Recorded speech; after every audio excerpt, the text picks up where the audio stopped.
performance and conduct. And lastly, we are going to look at record keeping and compliance. Here is your host, Dr. Tulipo Mwenfumbo. Remember, this workshop is coming from the book entitled Labor Law Essentials, written by Dr. Tulipo Mwenfumbo. You can order this book by WhatsApp plus 260-976-1812-53 plus 260-976-1812-53. This program is brought to you by UNAP, which is which has the mission to make education accessible, available, and affordable for all. UNAP EduTech is an online campus for universities and colleges. So it houses different universities and colleges. So you can do any of their programs and you can get a scholarship from all the programs: degree, bachelor's degree, master's degree, PhD, and also short-term courses and certificate courses and diploma courses. Let's dive into what is lesson. Employer responsibility. So what is called employer responsibility.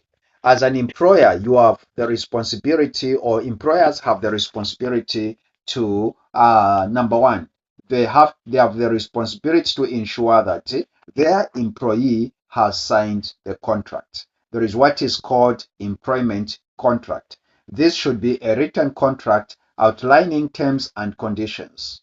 So the terms should be specified in the contract, which should outline what are the responsibility of the employee and the responsibility of the employer. So it is in this contract where the conditions has to be outlined. What will the employee work for, and what are the conditions that he or she will be working for? Then this contract must comply with the basic conditions of employment, which I believe in every country there are acts that governs that. So as an employer, you have to be familiar with employment acts and also other acts relating to your employees. So when you are making the contract, you should not just make it from your own head. The contract has to be from the written law, and you have to be backed by law when you are making the contract. The second thing that you have to state in your contract, or what is needed as the employer, is the working conditions. So the working conditions, which is the working environment. The working environment of your staff or of your employees must be safe and healthy work environment. So the environment must be safe and healthy. Then there must be reasonable working hours and breaks. So there are conditions of working hours, and these working hours must be specified and must be known by your workers, and they must be reasonable. What we mean by reasonable, like in Zambia, the working hours are 8 hours. So as an employer, you should ensure that you are guided by that. So anything above 8 hours, it is overtime. And you have also to look at the overtimes when they work above 8 hours, and also you have to look at the weekends, holidays. Those must be paid if your employees are working on those days. Then there must be fair compensation and benefits. So compensation of your workers also has to be looked into, and benefits. So benefits must be like the gratuity. What are they going to get at the end of the contract? And also the other benefits that are needed in the working conditions. as we looked at the safety and health and safety, you must comply with the Occupational Health and Safety Act. I want to believe that each country has got a similar act, and the act that guides the employer with the Healthy and Safety, Occupational Health and Safety Act. So, as an employee, or as a person that is as the employers, as the employer, and also as an employee, you have to be familiar with these acts. Also, provide necessary training and equipment to your workers. You must ensure that the workplace is safe, and you have provided necessary working environment and also working equipment. You should also ensure that you train your workers in safety and health. Safety is very important, because without safety, there can be no life left. So, in every work, there must be safety. And beside that, most of the countries, they have got what is called Workers' Compensation Act. So, in this Workers' Compensation Act, as an employee, you are obliged to, you are obligated to adhere to this compensation,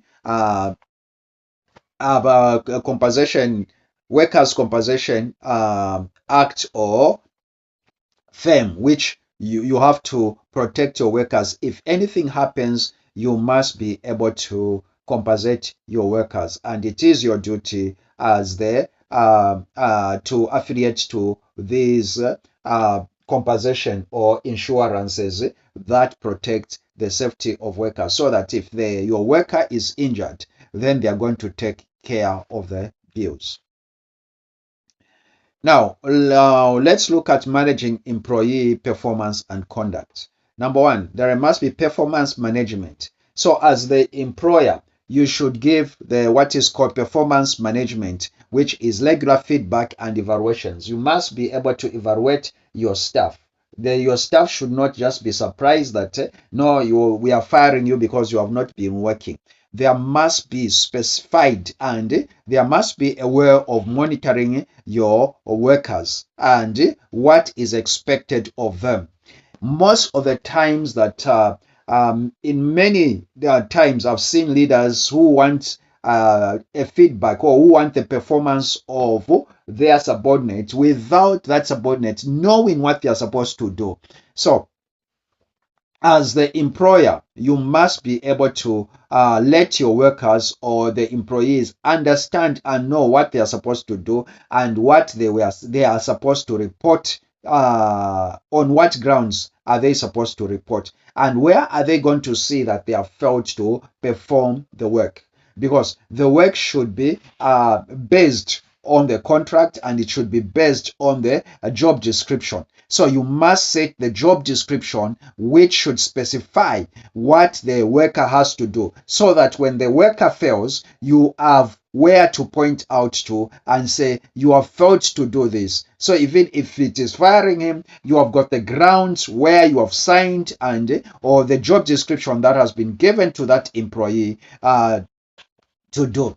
Then it must be clear expectations and goals. So you should give clear expectations and goals, whereby you have to say, this is what we are going to achieve, and this is what is expected to be done. Support for improvement. So always there must be the manpower development in an employment place. So you should ensure that you are developing your workers. And how you develop your workers is by training them with new technologies. It's not only for the good of the employees, but it is also for the good of you as the employer and the health of the company. Many companies have gone out of market because they did not meet the changing world. So what you have to know as the employer is that things changes. So you have to update your employees, and your expectation to the employees must be specific. You have to set the SMART goals: specific, measurable, attainable, tangible, and realistic goals for your staff, so that they are able to perform. Then conduct and discipline. There must be fair and consistent disciplinary procedures. So the procedures, mostly it is in the disciplinary procedures, you must give warning. First, you have to bring why has the employee breached the working conditions. After giving them that to point out to as a verbal warning. Now, in the employment condition, a verbal warning must be followed with a written verbal warning. So when you warn somebody, you should write it. That is what the law required. So the law requires that as an employer, when you warn, which is called the verbal warning, you should be able to write it and file it in the employee's folder.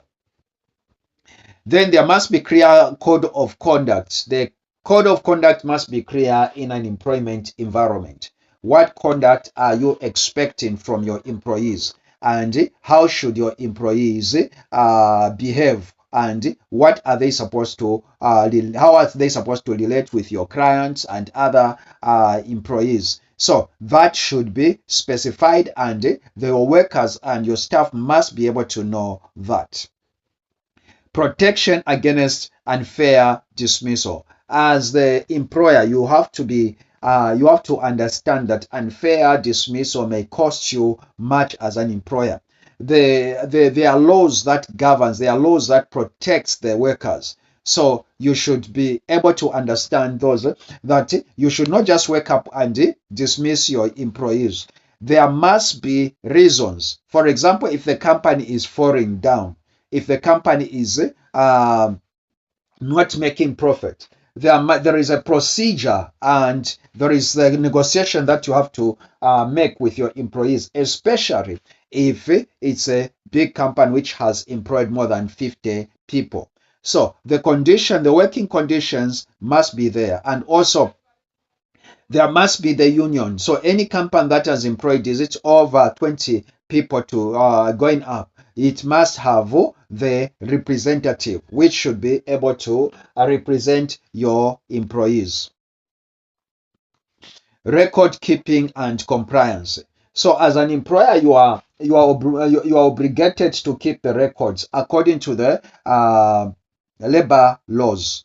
So there are labor inspectors who should come and look at the records, and they should inspect the files of your workers. So you should have accurate and up-to-date employee records. The employee record must state the register on the time the employee comes in and the time the employee goes out of work. There must be proper recording on what every day, how many hours your employee has worked, and all those records. If there is also any suspension, there is a warning, the records has to be stated.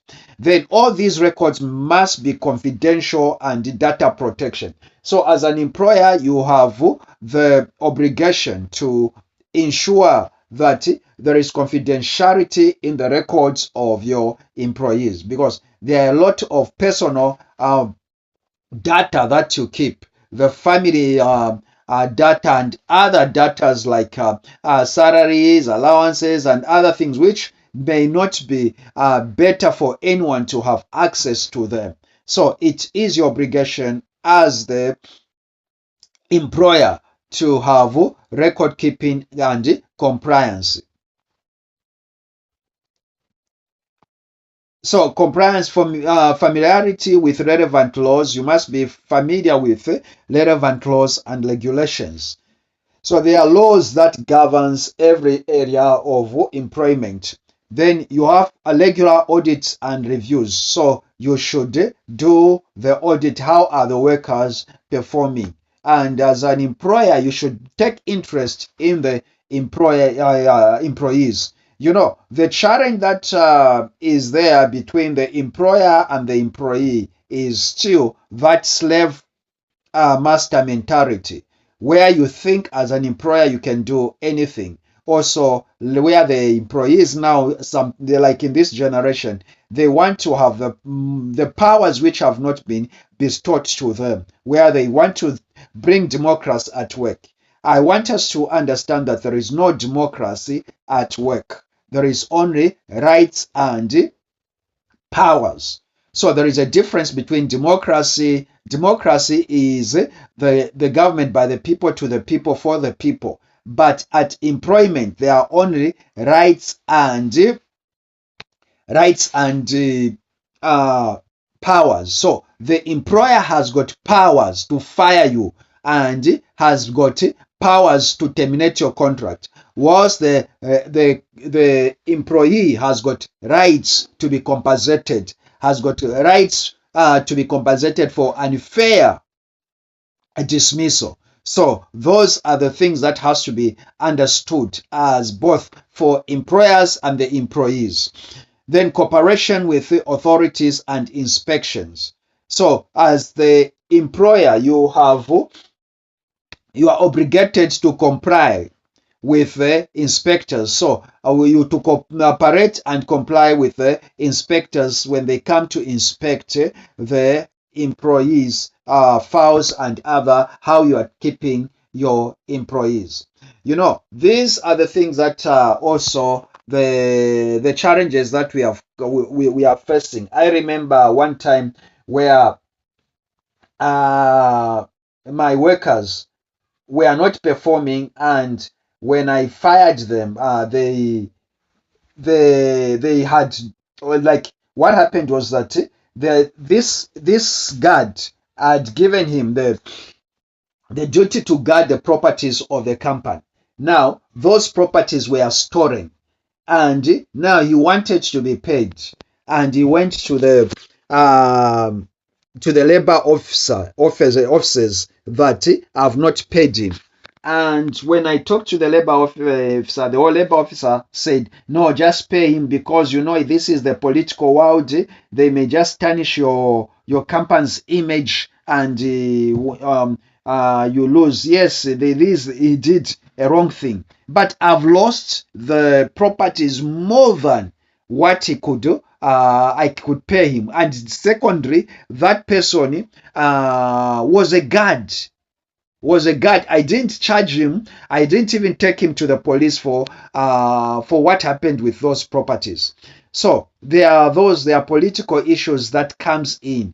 But I think as employers, we have to be firm, and also as employees, we have to know what we are supposed to do. Let us not abuse the authorities. And sometimes, like in Africa, there is so much abuse because of political authorities. And reasons, because most of these bodies, they are not independent from the politicians. So you have to be firm and comply with authorities, and also with the regulation laws, and also the inspectors. Now, there are key registration which I believe that every country has got similar regulations. There is what is called Labor Relations Act. So there are Labor Acts, Workers Act. I don't know what we call it in your country, but there are these key acts. Labor Act, there are Basic Condition Employment Acts in every country, or there is an article in the Labor Act which states about this. Then there is Occupation Health and Safety. There is Workers' Compensation Act and many other acts. There is Employment Equity Act in other countries. So you should be familiar with the regulations which the country which governs that country in these laws. Yesterday, I gave you the assignment to look at these acts, and I want to believe that you are familiar with them. As I said, that the disappointment that I had was that most of you didn't want to tackle this topic or this question, but I'm happy that most of you did it after I talked about it. So in conclusion, we have talked about the importance of compliancy and responsibility of the employers. We have talked about the key regulations acts, the acts. We have also talked about other things like employment contracts, working conditions, and health and safety. We have talked about managing employee performance and conduct. We have also looked at record keeping. Thank you so much, and God bless you. Remember to get the book entitled Labor Law Essentials by Dr. Tulipo Mwenfumbo. And if you want a copy of this book, you can WhatsApp me up on +260-976-1812-53 +260-976-1812-53. Remember, this program is brought to you by UNAP. The mission of UNAP is to make education accessible, available, and affordable for all. UNAP is an edutech which encompasses a lot of universities and colleges. You can be able to do diploma courses, bachelor's degree, master's, and PhD with UNAP through UNAP. We are just there offering this training, and you are certified by different universities and colleges. Thank you so much. God bless you. Remember, this is you have to do the presentation, and today's presentation, you have to state what are the key elements of a valid employment contract. You should come up with an employment contract, and also how can employers ensure a safe and healthy work environment. And lastly, you have to look at what are the consequences of non-compliance with labor laws.